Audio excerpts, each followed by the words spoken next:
Welcome to Boring Money, Rich Life. I'm your host, Joy Hicks, and today we're going to talk about Tesla because about 2 weeks ago, Tesla recently launched their Robotaxis. So, this is non-driverless vehicles that are pretty much like a Uber or a Lyft.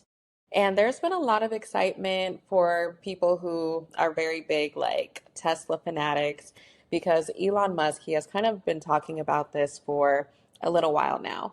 So, 2 weeks ago, they did actually launch them in Austin, Texas. And I always like to talk about these types of things that are happening in the world, especially if you live in like a slower city or if you live in a city that isn't like a tech hub, whereas like Austin and Seattle are very big, like tech focused cities. You don't always know what's happening in these cities. So I felt like it was really important to kind of share what's going on because, yeah, this is kind of exciting for the people who are very big in like the Tesla fan base. So Tesla, they are looking to kind of compete with a company called Waymo. And so Waymo, they are also kind of like a robo taxi company, and they actually launched back in 2020. Now, a lot of people, like I said, there's kind of like mixed reviews. So some people are pro these robo taxis that Tesla has put out, and then some are against it. And the reason being is because the cars that Waymo put out, they have cameras, they have like range detection, so they can kind of sense where other vehicles are, where people are, things like that. Whereas Tesla is only launching with just cameras. And so it's been about 2 weeks, and there's definitely been like recordings of the cars kind of like violating different traffic laws and, some kind of like mishaps and things like that. So there's definitely some concern from people. They just don't feel like the cars that Tesla is putting out is as safe as this company. And again, Waymo, they launched in 2020 and they're actually doing about 250,000 rides a week right now. So they're definitely kind of like the leaders in this space, whereas Tesla is very new. And again, there's kind of like a lot of concern around it. Now, why does this matter?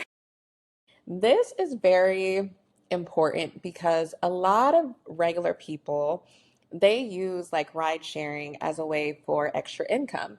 So back in 2020 also, when a lot of people were losing their jobs, when people had to decide between a new vaccination or going back to work, a lot of people were like, "Hey, I can do something like ride share to make other money."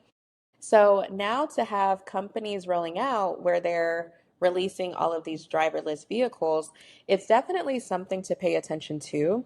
Now, of course, driving for rideshare is not going to be replaced in like the next 4 years or something like that, but it's definitely something to pay attention to because if you're doing it and, it's bringing in extra income for your household, that's great. Use that money to save it, to invest in your business, etc. But if you're using that as your sole source of income and you're thinking that it's going to be a long-term strategy, it's definitely important to pay attention to these different innovations in technology because, again, a lot of companies are trying to see how they can pretty much use AI to cut back on a lot of expenses. And not only that, AI, unfortunately, is going to replace a lot of like human need.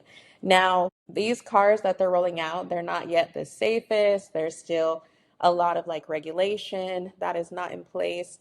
But as the technology gets more advanced, it does kind of take back the need for human interactions. I would say if you're doing it right now, let's say like ride sharing is your full source of income, make sure that you have an exit strategy because you don't want to be kind of left out to dry and you don't have another source of income to replace it. So if you're using it as your sole source of income, but you're also building a business, that's great. Or you're also, putting aside other funds or investing or something like that, that's great. Because again, it doesn't seem like that's going to be a long-term strategy. And even if you're doing things like Instacart, where maybe you don't drive people around, but you go and you purchase their groceries or something like that. Like, who's to say that once we get driverless taxis and things like that, that they don't just go and get our groceries, like drive to the grocery store, the little cashier comes and brings it out, and then they drive it to your house. So understanding, where technology is moving is going to be very important when trying to build wealth.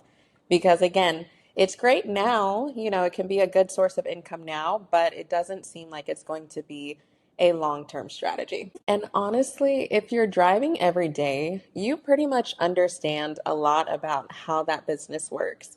Like you understand what it takes to either put your own vehicle on the road or partnering with these companies to rent one of their vehicles. You understand the interface in the driver app. You understand the interface in the customer app. You understand how the payment works. You understand how you get paid. So if you are doing this as your full source of income, like driving for rideshare and stuff like that, you're gaining knowledge about how this works. You understand like logistics with traffic and what's going to be shorter ways. You understand what times of days have the most traffic. So you could honestly use that knowledge to your advantage and see how AI could help you build a rideshare business that, has driverless vehicles or things like that, or creating the software that they would need to actually build this type of company.